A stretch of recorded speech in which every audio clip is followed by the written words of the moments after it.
last day at the Paris Air Show, we zoom in on the buzzword of our times, artificial intelligence. For us, AI is more than a personal assistant or a translator that we use in our daily lives. It's a technology we massively introduce into the systems we create.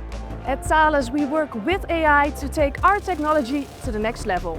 Think safer flights, smarter space, and defense systems that actually talk to each other. The future is connected and we are building it. Can you tell me where Thales is working on the human-centric AI approach? Everything that we do is actually to help humans. So when we implement AI, it's to make their job easier. That's the main reason why we do it.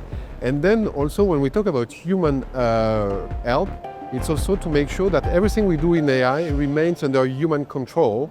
And notably, this is why we have a dedicated team that spend their day at cyber securing the AI functions that we introduce in our products. So it helps human and it is protected to stay under human control. What can you tell me about the AI accelerator Cortex? Interesting.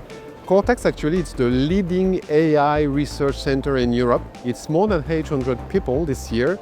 And it's really unique because actually it gathers in one big team all the AI functions that are needed from research, cybersecurity to product integration, including tools like AI operations tools that make the training easy for us and our customers. Can you give me some examples? Sure. 30 are presented on the booth here in Paris Air Show, and we give an introduction of those here. For instance, we use AI in satellites to accelerate the processing of treating image for image processing. We use AI, for instance, in command and control centers to ease the decision making. We use AI in radars to improve their performance. We use AI for support and maintenance to optimize the stocks and the deployments of missions. So there are really many usages that we do, and now it's a reality in 2005. It's really in our equipment.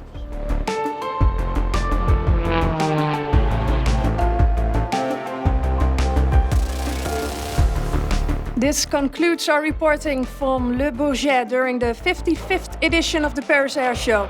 It was my pleasure to be here and to be part of the future of aviation.